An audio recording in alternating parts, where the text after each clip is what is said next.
এক গ্রামে এক মা আর তার ছেলে থাকতো। তারা ছিল ভীষণ গরিব। তাদের তেমনভাবে কখনো মাছ খাওয়া হতো না। আজ তার মা মাছ রেঁধেছে। ছেলেটা কখন থেকে আসবে আসবে করে আসছে না, খেলতে গেছে। আজ যে আমি মাছ রান্না করেছি, কখন যে সে খাবে। খোকন, খোকন, কোথায় গেলি তুই? কোথায় যে যায় এই ছেলেটা? খাবার সময় ঠিক বাড়ি আসার কথা মনে পড়ে না। সারা দিন ঘুরে ঘুরে ঘুরে কাটায়। কোথায় যে এখন খুঁজে যাই, ওদিকে জঙ্গলটায় গিয়ে দেখি বসে আছে হয়তো। আজ বাড়ি ফিরলে খুব করে বকবো, কেন যে খাওয়ার টাইমে বাড়ি আসে না, এখানে থাকে ওখানে থাকে। দেখি কোথায় আছে। খোকন, খোকন বাড়ি আয়, খাবি আয়, আয় খোকন বাড়ি আয়। এই যে তুই এখানে বসে আছিস, তুই জানিস আমি তোকে কোথায় কোথায় খুঁজে এলাম? কেন খাওয়ার কথা মনে পড়ে না?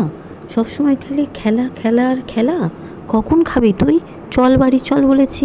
জানিস আচ্ছা আমি তোর জন্য কী রান্না করেছি? কী রান্না করেছ মা? মাছ ভাত। মাছ মাছ খাবো মা, আজকে আমরা মাছ খাবো। হ্যাঁ খাবো, আজ আমরা মাছ ভাত খাবো। চলো মা তাড়াতাড়ি বাড়ি চলো, আমরা মাছ ভাত খাবো। হ্যাঁ হ্যাঁ, আয় আয়, তোকে তো বলছি আয়। তারা দুজনেই আজ ভীষণ খুশি ছিল, কেননা তারা আজ মাছ ভাত খাবে অনেক দিন পর। তুই একটু এখানে বস, আমি এক্ষুনি গিয়ে মাছ ভাত নিয়ে আসছি। তুই তারপর দুজন মিলে খাবো। কোনো দুষ্টুমি করবি না কিন্তু, চুপচাপ বসে থাকবি।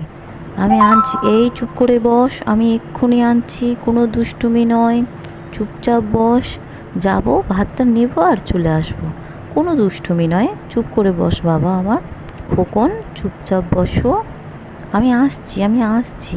ইয়ে, আজ আমি মাছ ভাত খাবো, মাছ ভাত খাবো। ইয়ে, কতদিন পর আজ মাছ ভাত খাবো। মা তাড়াতাড়ি নিয়ে এসো না, মা তাড়াতাড়ি নিয়ে। ইয়ে, আজ আমার ভীষণ আনন্দ হচ্ছে, ভীষণ আনন্দ হচ্ছে। মা মা তোমার কি হলো? মা তোমার কি হয়েছে? মা ওঠো না, মা ওঠো না। মা মরে যাওয়ার পর ছেলেটি ভীষণ একা হয়ে যায়, কিন্তু তার মা রাতটা চলে আসে। খোকন, খোকন, আমি তোকে ছেড়ে যাব না খোকন।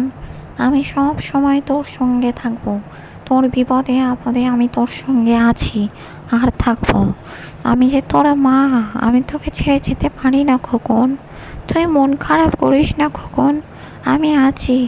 আমি তোর সঙ্গে সব সময় আছি খোকন।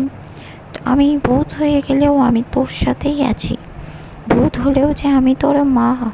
মা কখনো তার সন্তানকে ছেড়ে যেতে পারে না, তার আত্মা কখনো তার সন্তানের কাছ ছেড়ে যেতে পারে না খোকন। দাঁড়া খোকন, আমি এক্ষুনি তোর জন্য রান্না করে আনছি।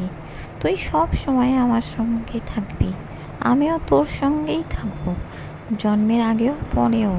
তুই যেখানে খেলতে যাবি আমি তোর সঙ্গে থাকবো। এইভাবেই এইভাবেই সেই ভূত মা সবসময় তার ছেলের সঙ্গেই থাকতো, কখনো যায় নাই।